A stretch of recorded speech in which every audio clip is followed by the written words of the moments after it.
నమస్తే నేను Devi welcome to story board. Telugu రాష్ట్రాల్లో ముందస్తు ఎన్నికలు వస్తాయా? కేసీఆర్ మరోసారి ముందస్తుకు సై అంటారా? ఏపీలో జగన్ కూడా ఆ దిశగా ఆలోచిస్తున్నారా? రెండు రాష్ట్రాల్లో ముందస్తు ఎన్నికలు వస్తాయంటూ విపక్షాలు మాత్రం ప్రచారం చేస్తున్నాయి. ముందే ఎన్నికలకు వెళ్లాల్సినంత అవసరం తెలుగు రాష్ట్రాల సీఎంలకుందా? ఈ అంశంపైనే ఇవాళ స్టోరీ బోర్డ్. కరోనా ఉధృతి తగ్గాక అంతా సాధారణ స్థితికి చేరుకుంటోంది.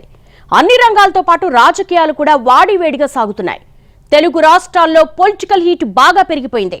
రేపో మాపో ఎన్నికలు వస్తాయా అన్నంతగా రాజకీయ పార్టీలు హడావుడి చేసేస్తున్నాయి.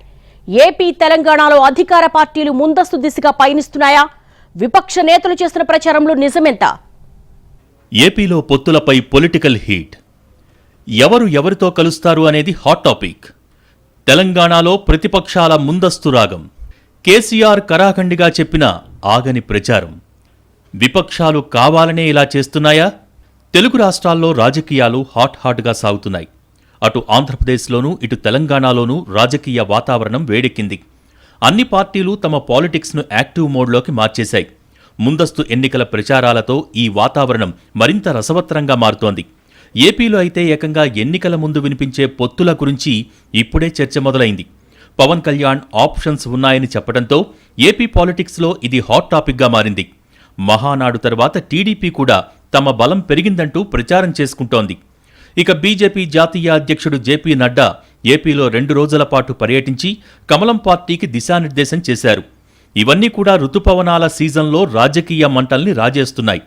ఇదంతా ముందస్తు ఎన్నికలకు సన్నాహమంటూ ప్రతిపక్షాలు ప్రచారం చేస్తున్నా అధికార పార్టీ మాత్రం అదేమీ లేదు, మాకంత అవసరం లేదు అని కొట్టిపారేస్తోంది. టీడీపీ, బీజేపీ, జనసేన నేతలు ముందస్తుపై వైసీపీని కవ్విస్తున్నా అధికార పార్టీ మాత్రం తన పని తాను చేసుకుంటూ ముందుకు పోతోంది.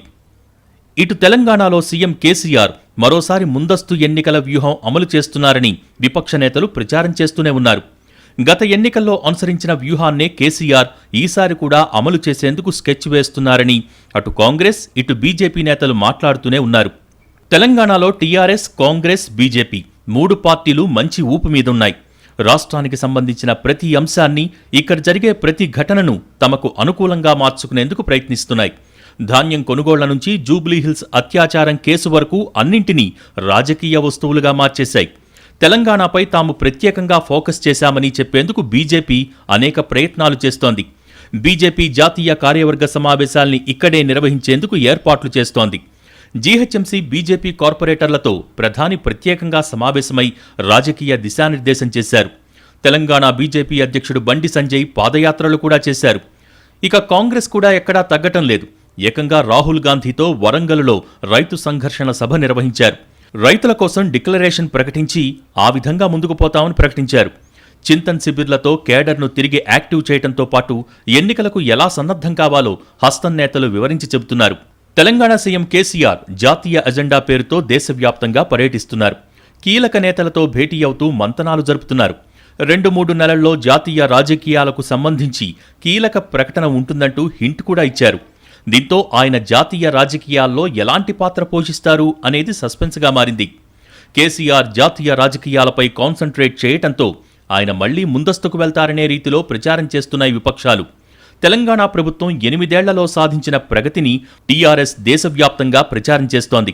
తెలంగాణను అభివృద్ధి దిశగా పరుగులు పెట్టించినట్టే దేశ అభివృద్ధిలో కూడా కేసీఆర్ కీలక పాత్ర పోషిస్తారన్నట్లు టీఆర్ఎస్ నేతలు చెబుతున్నారు. కేసీఆర్ జాతీయ రాజకీయాల వైపు చూస్తూ ఉండటంతో ఇక్కడ ముందస్తు ఎన్నికలకు వెళ్తారని ప్రతిపక్ష నేతలు పదే చెబుతున్నారు. అందుకు టీఆర్ఎస్ వ్యవహరిస్తున్న తీరునే ఉదాహరణగా చూపుతున్నారు. సంస్థాగత కార్యక్రమాలను వేగవంతం చేయడంతో పాటు రాష్ట్రంలో జరుగుతున్న అంశాలను తమకు అనుకూలంగా మార్చుకునేందుకు ప్రయత్నిస్తున్నారు కాంగ్రెస్, బీజేపీ నేతలు. దీంతో తెలంగాణలో రాజకీయాలు గత కొద్ది రోజులుగా వాడివేడిగా సాగుతున్నాయి. కొన్ని వ్యతిరేకతలు ఉంటాయి, కొన్ని అనుకూలతలు ఉంటాయి. అయితే ఇక్కడ చేతులు కట్టేసినట్టుగా, ప్రభుత్వాలు చేతులు కట్టేసినట్టు 2 సంవత్సరాల పాటు వాళ్ళకు ఉన్నటువంటి ఆలోచనలు కానీ, ఆచరణ పెట్టేటువంటి ప్రణాళికలు కానీ వీటికి సమయం ఇవ్వకుండా 2 ఏళ్ల కాలాన్ని దాదాపుగా కోవిడ్ కబళించేసిందని చెప్పాలి. ఆ 2 ఏళ్ల కాలాన్ని మినహాయించిన తర్వాత ఇప్పుడే మెల్లగా పాలన అనేటువంటిది ఒక గాడిలో పడుతున్న పరిస్థితి. ఈ సందర్భంలో పెరిగిపోయినటువంటి అధిక ధరలు కానీ అసంతృప్తులు కానీ వీటన్నిటినీ కూడా దిద్దుబాటు చర్యలు తీసుకోవాలన్నట్టయితే, చక్కదిద్దుకోవాలన్నట్లయితే మిగతా పరిపూర్ణ కాలాన్ని కూడా వినియోగించుకొని ఆ వ్యతిరేకత అనేది ఏదన్నా ఉంటే దాన్ని కొంత కంట్రోల్ చేసుకునేటువంటి అవకాశం ఉంటుంది. మామూలుగా ఎన్నికలు జరిగే ఏడాదిని ఎలక్షన్ ఇయర్ అని అంటుంటారు. ఆ ఏడాదిలో అధికారంలో ఉన్న పార్టీ ప్రజల కోసం అనేక సంక్షేమ కార్యక్రమాలను ప్రకటించటం, వాటిని అమలు చేయటానికి ప్రయత్నిస్తూ ఉంటాయి. అనేక వరాలను ప్రజలపై కురిపిస్తుంటాయి. ప్రజల్లో ప్రభుత్వ వ్యతిరేకత ఏర్పడకుండా ఉండేందుకు ఇలాంటి చర్యలన్నీ తీసుకుంటూ ఉంటాయి. ఇటు ప్రతిపక్షాలు తాము అధికారంలోకి వస్తే ఏం చేస్తామో వివరించడంతో పాటు ఎన్నికలకు వెళ్లేందుకు సంస్థాగతంగా బలం పెంచుకుంటాయి. అయితే తెలుగు రాష్ట్రాల్లో ఇవన్నీ కూడా అప్పుడే మొదలయ్యాయి. ఎన్నికలకు ఇంకా ఏడాదిన్నర నుంచి 2 ఏళ్ల వరకు సమయం ఉన్నా రాజకీయ హడావిడి మాత్రం ముందే మొదలైంది. అటు అధికారంలో ఉన్న పార్టీలు, ఇటు ప్రతిపక్షాలు అన్నీ కూడా ఎలక్షన్ ఇయర్లో ఎలాంటి వ్యూహాలు అనుసరిస్తాయో ఇప్పట్నుంచే వాటిని అమలు చేస్తున్నాయి. దీంతో తెలుగు రాష్ట్రాలలో ముందస్తు ఎన్నికల వాతావరణం కనిపిస్తోంది. తెలంగాణలో కేసీఆర్ వన్స్ మోర్ ముందస్తనంటారా? గత ఎన్నికల్లో అనుసరించిన వ్యూహాన్నే ఇప్పుడు కూడా అమలు చేస్తారా? ప్రతిపక్షాలు అందుకే అలర్ట్ అవుతున్నాయా? అంతు చిక్కకుండా ఉండే కేసీఆర్ వ్యూహం ఈసారి ఎలా ఉండబోతోంది? విపక్షాలు కావాలనే ముందస్తని ప్రచారం చేస్తున్నాయా? ముందస్తు ఎన్నికలు ఈ వ్యూహాన్ని పక్కాగా అమలు చేసి సక్సెస్ అయిన నాయకుడు ఎవరైనా ఉన్నారా అంటే అది తెలంగాణ సీఎం కేసీఆరే. 1982లో కోట్ల విజయభాస్కర్ రెడ్డి, 1989లో ఎన్టీఆర్, 2003 చివరిలో చంద్రబాబు నాయుడు ముందస్తు ఎన్నికలకు వెళ్లి విఫలమయ్యారు. కానీ తెలంగాణ సీఎం కేసీఆర్ మాత్రం పక్కా వ్యూహంతో ముందస్తుకు వెళ్లి అనూహ్య విజయం సాధించారు. టీఆర్ఎస్ ప్రభుత్వం అమలు చేస్తున్న పథకాలపై విపక్షాలు అనేక విమర్శలు చేస్తుండటంతో దీనిపై తాను ప్రజా తీర్పునే కోరతానంటూ ఎన్నికలకు వెళ్లారు. అసలు విపక్షాలు ఊహించని రీతిలో ముందస్తుకు వెళ్లిన కేసీఆర్ వారిని కోలుకోకుండా చేశారు. గులాబీ పార్టీని వరుసగా రెండోసారి అధికారంలోకి తీసుకొచ్చారు. తెలంగాణ ఇచ్చామని చెప్పుకున్న కాంగ్రెస్కు రెండోసారి కూడా అధికారం దక్కకుండా చేశారు. ఆ పార్టీని కేవలం 19 సీట్లకే పరిమితం చేశారు. 2018లో కేసీఆర్ ముందస్తు ఎన్నికలకు వెళ్లడానికి అనేక కారణాలు ఉన్నాయి. ఒకటి, ప్రజల్లో ప్రభుత్వ వ్యతిరేకత పెరగకముందే తాము అందిస్తున్న సంక్షేమ పథకాలతో పాజిటివ్ ఓటును కాపాడుకోవటం. రెండోది, విపక్షాలు బలం పుంజుకుని తేరుకునేలోపు ఎన్నికలకు వెళ్లడం. ఇక మూడోది, సార్వత్రిక ఎన్నికలతో పాటు తెలంగాణలోనూ ఎన్నికలు నిర్వహిస్తే ఇక్కడ ఆ ప్రభావం పడే అవకాశం ఉంటుంది. కాబట్టి ఆ ఫ్యాక్టర్ను కూడా లేకుండా చూసుకోవటం. వీటన్నింటినీ బేరీజు వేసుకున్న సీఎం కేసీఆర్ ముందస్తుకు వెళ్లి సక్సెస్ అయ్యారు. రెండోసారి అధికారంలోకి వచ్చాక కేసీఆర్ తమ సంక్షేమ పథకాలని నిరాటంకంగా కొనసాగిస్తున్నారు. అంతేకాకుండా జాతీయ పార్టీలైన కాంగ్రెస్, బీజేపీ అధికారంలో ఉన్న రాష్ట్రాలతో పోలిస్తే తాము అమలు చేస్తున్న పథకాలే అద్భుతంగా ఉన్నాయని ప్రచారం చేస్తున్నారు. మరోవైపు కేంద్రంలో ఇన్నేళ్లు అధికారంలో ఉన్న కాంగ్రెస్, బీజేపీలు సమర్థంగా వ్యవహరించకపోవటం వల్లే దేశంలో ఇంకా చాలా సమస్యలు వెంటాడుతున్నాయని విమర్శిస్తున్నారు. సరికొత్త జాతీయ ఎజెండాతో తాము ప్రత్యామ్నాయం కాగలమని వివరిస్తున్నారు. ఈ విధంగా కేసీఆర్ జాతీయ ఎజెండాతో ముందుకు వెళ్తూ ఉండడంతో కాంగ్రెస్, బీజేపీ నేతలు కేసీఆర్ మళ్లీ ముందస్తుకు వెళ్తారంటూ ప్రచారం చేస్తున్నారు. అదుగో ఎన్నికలు, ఇవిగో ముందస్తు అంటూ కాంగ్రెస్, బీజేపీ నేతలు ఎప్పుడూ చెబుతూనే ఉన్నారు. తెలంగాణలో కాంగ్రెస్, బీజేపీ నేతలు ప్రచారం చేస్తున్నట్టు కేసీఆర్ ముందస్తుకు వెళ్తారా లేదా అనేది చాలా అంశాలపై ఆధారపడి ఉంది. 2023 నవంబర్, డిసెంబర్లో తెలంగాణ అసెంబ్లీకి ఎన్నికలు జరగాల్సి ఉంది. కానీ 2023 ఏప్రిల్, మే నెలల్లో కర్ణాటక అసెంబ్లీ ఎన్నికలతో పాటే ఎన్నికలకు వెళ్లాలన్నది కేసీఆర్ ఆలోచనగా ఉందని బీజేపీ, కాంగ్రెస్ నేతలు భావిస్తున్నారు. వరుసగా 2 సార్లు అధికారంలో ఉండటంతో ప్రజల్లో ప్రభుత్వ వ్యతిరేకత ఉందని, అది మరింత పెరగకముందే ముందస్తుకు వెళ్లేందుకు కేసీఆర్ వ్యూహం రచిస్తున్నారని అనుమానిస్తున్నారు. గడువు ప్రకారం ఎన్నికలు నిర్వహిస్తే ఏదో ఒక సాగుతో కేంద్రం లోక్సభ ఎన్నికలతో కలిపి అసెంబ్లీ ఎన్నికలు నిర్వహించే ప్రమాదముందని, అది టీఆర్ఎస్కు ప్రతికూలంగా మారుతుందని కేసీఆర్ అంచనా వేస్తున్నట్టు ప్రతిపక్ష నేతలు భావిస్తున్నారు. అందుకే లోక్సభ, అసెంబ్లీ ఎన్నికలు ఒకేసారి రాకుండా ఆయన జాగ్రత్త పడతారని, ఇందుకోసం అసెంబ్లీని ఖచ్చితంగా ముందే రద్దు చేస్తారని కమలం నేతలతో పాటు కాంగ్రెస్ నేతలు అంచనా వేస్తున్నారు. అయితే విపక్షాల అంచనాలు, వారి మాటలు ఎలా ఉన్నా కేసీఆర్ మాత్రం తాము ముందస్తుకు వెళ్లేది లేదని ఇప్పటికే ఖరాఖండిగా చెప్పేశారు. వచ్చే ఎన్నికల్లో తమకు బంపర్ మెజారిటీ ఖాయమని స్పష్టం చేశారు. ఏమక్కర్నదండి? నాకు అర్థం కాదు. ముందస్తు ఎన్నికలకు ఏమక్కర్నది చెప్పండి? ఏమైనా అవసరం ఉందా? అద్భుతమైనటువంటి రాజకీయ సుస్థిరతతోని 103 ఎమ్మెల్యేల మెజార్టీతోని టీఆర్ఎస్ ఉంది. ముందు మాకు అక్కర ఉండే డెఫినెట్గా టీఆర్ఎస్ గవర్నమెంట్ రిపీట్ అయ్యి మిగతా కార్యక్రమాలు కంప్లీట్ చేయాల్సిన అక్కర ఉండే, మేము పెట్టిన ఇరిగేషన్ కానీ పవర్ కానీ ఇంకోటి కానీ చేయాల్సిన స్టెబిలైజ్ చేయాల్సిన అవసరం ఉండే. I wanted TRS government back. So right టైంలో నేను డిజాల్వ్ చేసి పోయినాం, ఎన్నికలు కొట్లాడినాం. ఇప్పుడు అట్లాంటి అవసరం లేదే. ఎవరికీ అంతుచిక్కకుండా వ్యూహాలు రూపొందించడం, వాటిని పక్కాగా అమలు చేయటంలో కేసీఆర్ను మించిన వారు లేరు. ప్రతిపక్షాలు తమకు కలిసి వస్తాయని అనుకునే అంశాలపై ఇప్పటికే కేసీఆర్ ఫోకస్ చేశారు. కాంగ్రెస్, బీజేపీలు తమకు ఎన్నికల్లో కలిసి వచ్చే ముఖ్యమైన అంశం ప్రభుత్వ వ్యతిరేకత అని అనుకుంటున్నాయి. దీనిని సాధ్యమైనంత తగ్గించేందుకు కేసీఆర్ వ్యూహాత్మకంగా వ్యవహరిస్తున్నారు. సంక్షేమ పథకాలను నిరంతరాయంగా అమలు చేస్తున్నారు. అదే సమయంలో కేంద్రం నుంచి సరైన సహకారం అందటం లేదని ఆరోపణలు చేస్తున్నారు. నిధుల దగ్గర నుంచి ప్రాజెక్టుల వరకు ఏ అంశంలోనూ కేంద్రంలోని ప్రభుత్వం తమకు సహకరించటం లేదని ఆరోపిస్తున్నారు. తద్వారా తెలంగాణలో బలపడేందుకు అన్ని అస్త్రాలు ప్రయోగిస్తున్న బీజేపీకి చెక్ పెట్టే ప్రయత్నం చేస్తున్నారు. అదే సమయంలో బీజేపీ, కాంగ్రెసేతర పార్టీలు పాలిస్తున్న రాష్ట్రాలలో పర్యటిస్తూ కేంద్రం వైఖరిని ఎండగొడుతున్నారు. తమ వాదనకు బలంతో పాటు బలగాన్ని సమీకరించుకుంటున్నారు. అదే సమయంలో కాంగ్రెస్ నేతల్ని ఇరుకున పెట్టేందుకు వ్యూహాత్మకంగా వ్యవహరిస్తూ ఉంటారు కేసీఆర్. తెలంగాణ ఇచ్చిన పార్టీగా కాంగ్రెస్ నేతలు ప్రచారం చేసుకుంటూ ఉంటారు. అయితే అది ప్రజల్లోకి తీసుకెళ్లి సీట్లు సాధించేలా చేయటంలో మాత్రం హస్తం నేతలు 2 ఎన్నికల్లోనూ విఫలమయ్యారు. ఈసారి కనీసం ఒక్క ఛాన్స్ అంటూ కాంగ్రెస్ నేతలు ఎన్నికలకు వెళ్లే అవకాశం ఉంది. ప్రభుత్వ వ్యతిరేక ఓటు, తెలంగాణ ఇచ్చిన సెంటిమెంటే హస్తం పార్టీ ప్రధాన అస్త్రాలు. అయితే ప్రభుత్వ వ్యతిరేక ఓటు కాంగ్రెస్, బీజేపీల మధ్య చీలిపోయేలా టీఆర్ఎస్ వ్యవహరిస్తోంది. అటు కాంగ్రెస్ను, ఇటు బీజేపీని టార్గెట్ చేస్తూ ఇక్కడ ముక్కోణపు పోటీ ఉందనేలా వ్యవహరిస్తోంది. తద్వారా ప్రభుత్వ వ్యతిరేక ఓటు ఉన్నా అది కాంగ్రెస్, బీజేపీల మధ్య చీలిపోయి తమకు లాభించేలా వ్యవహరిస్తోంది. అటు కాంగ్రెస్ పార్టీ రైతుల సమస్యలే ప్రధాన ఎజెండాగా ముందుకెళ్తోంది. కేవలం తెలంగాణ ఇచ్చామన్న సెంటిమెంటునే నమ్ముకుంటే కష్టమని భావించిన రాహుల్ గాంధీ ఆ సెంటిమెంట్తో పాటు ప్రస్తుత సమస్యలపైన పార్టీ ఫోకస్ చేసేలా దృష్టి సారించారు. అందులో భాగంగా రైతు డిక్లరేషన్ను ప్రకటించారు. తాము అధికారంలోకి వస్తే రైతులకు ఏం చేస్తామో స్పష్టంగా ప్రకటించారు.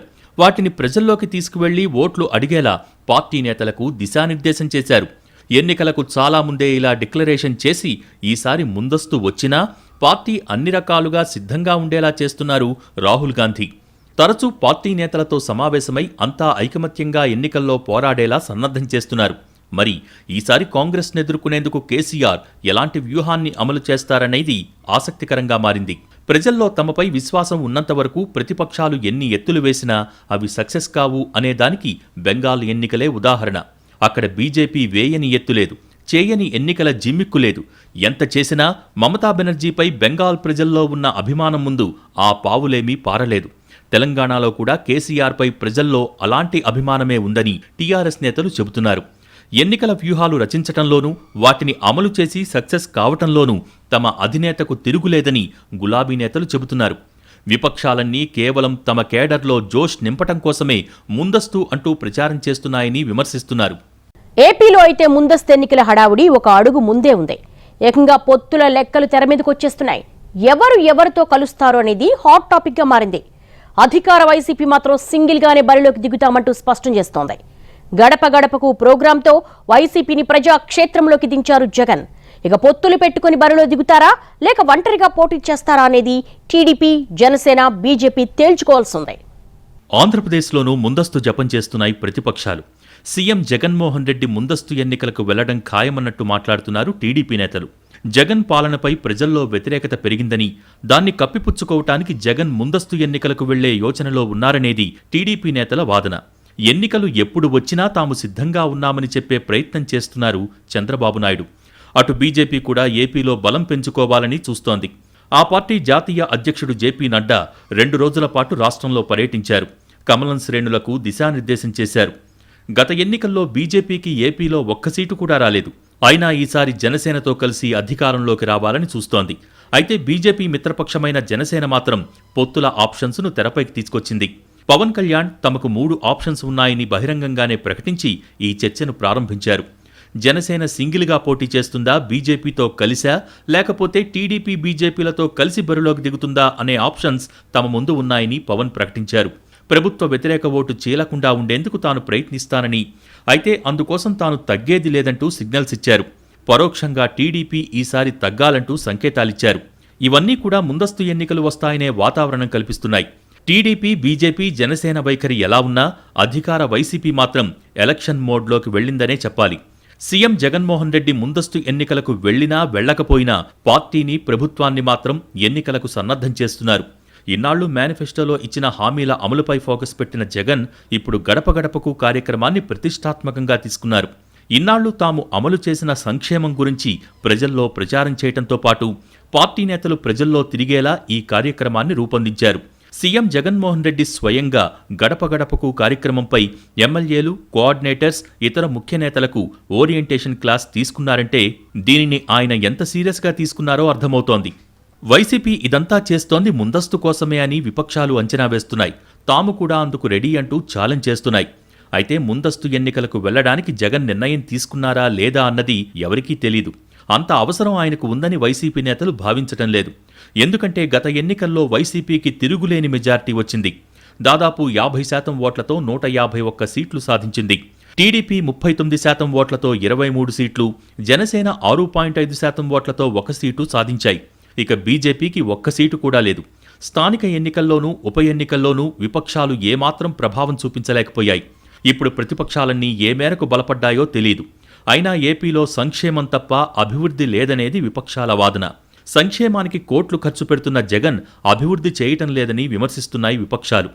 ఇదే ప్రభుత్వ వ్యతిరేకతకు కారణమని నమ్ముతున్నాయి. విపక్షాల వాదనల్ని కొట్టిపారేస్తున్న అధికార పార్టీ తమకు ముందస్తు అవసరం లేదని ఢంకా బజాయించి చెబుతోంది. మహానాడు తర్వాత టీడీపీ స్వరం మారింది. 2 ఏళ్ల నుంచి కరోనా కారణంగా వర్చువల్గా జరిగిన మహానాడును ఈసారి ఘనంగా నిర్వహించింది. అది సక్సెస్ అయిందని, ఇదంతా టీడీపీకి పెరుగుతున్న ఆదరణకు సిగ్నల్ అని టీడీపీ నేతలు చెబుతున్నారు. అయితే పార్టీ కార్యక్రమమైన మహానాడు సక్సెస్ అయినంత మాత్రాన అది ప్రభుత్వ వ్యతిరేకతకు సూచన ఎలా అవుతుందని అధికార పార్టీ నేతలు ప్రశ్నిస్తున్నారు. టీడీపీ నేతలు ఏదో ఒక ప్రచారం చేస్తూ తమ పార్టీ కేడర్లో జోష్ నింపే ప్రయత్నం చేస్తున్నాయని వైసీపీ నేతలు విమర్శిస్తున్నారు. ఇక బీజేపీ, జనసేనకి ఏపీలో ఎంత బలం ఉందో గత ఎన్నికల్లో స్పష్టమైందని, ఎన్నికలు ఎప్పుడు వచ్చినా తమకు తిరుగులేదని అధికార పార్టీ ధీమాతో ఉంది. 5 ఏళ్ల కాలాన్ని పూర్తిగా వినియోగించుకున్నప్పుడు మాత్రం సాధ్యమవుతుంది తప్ప వ్యతిరేకత వచ్చేస్తుంది కాబట్టి, ఆ వ్యతిరేకత ఇంకా పెరిగిపోతుంది కాబట్టి తొందరగా మనం ఎలక్షన్కి వెళ్ళిపోదామని ఆలోచించడం అవివేకం అవుతుంది. ఆ విధంగా ఎటువంటి పరిస్థితుల్లో కూడా ఆలోచన చేసేటువంటి పరిస్థితుల్లో ప్రభుత్వాలు ఉండవు అనేది విస్పష్టంగా ఇటు ఆంధ్రాలో కానీ అటు తెలంగాణలో కానీ ఇదే పరిస్థితి ఉంటుంది. అందుకని అధికార పార్టీలు ఎప్పుడు కూడా ఆ దిశగా ఆలోచన చేస్తున్నటువంటి సంకేతాలు అయితే లేవు, కానీ సంకేతాలు ఉన్నాయి అన్నట్టుగా ప్రచారాలు మాత్రం విస్తృత స్థాయిలో ఉన్నాయి. ఇక ముందస్తు ఎన్నికల విషయానికొస్తే ఆంధ్రప్రదేశ్లో 1978 వరకు షెడ్యూల్ ప్రకారమే ఎన్నికలు జరిగాయి. 1982లో ఎన్టీఆర్ పార్టీ పెట్టగానే ఆయనను దెబ్బకొట్టడానికి 7 నెలల ముందు ఎన్నికలకు వెళ్లారు కోట్ల విజయభాస్కర్ రెడ్డి. అప్పుడు ఆగస్టులో జరగాల్సిన ఎన్నికలు జనవరిలోనే జరిగాయి. అయినా కోట్ల విజయభాస్కర్ రెడ్డి ముందస్తు ప్రయత్నం విఫలమై ఎన్టీఆర్ 202 సీట్లను గెలుచుకున్నారు. 1989లో రెండోసారి ఏపీలో ముందస్తు ఎన్నికలు జరిగాయి. 1990 మార్చిలో ఎన్నికలు జరగాల్సి ఉండగా ముందస్తుకు వెళ్లిన ఎన్టీఆర్ ఓటమి పాలయ్యారు. ఇక 2003 చివరిలో చంద్రబాబు నాయుడు ముందస్తుకు వెళ్లి అధికారాన్ని తిరిగి సాధించలేకపోయారు. ఉమ్మడి ఏపీలో ముందస్తుకు వెళ్లి ఎవరూ సక్సెస్ కాలేదు. తెలంగాణలో కేసీఆర్ మాత్రం ఈ సెంటిమెంటును బ్రేక్ చేశారు. మరి తెలుగు రాష్ట్రాల సీఎంలు విపక్షాలు ఊహిస్తున్నట్టుగా ముందస్తుకు వెళ్తారా, లేక షెడ్యూల్ ప్రకారమే ఎన్నికలు జరుగుతాయా అన్న ప్రశ్నకు సమాధానం కోసం మరికొన్ని రోజులు ఆగక తప్పదు.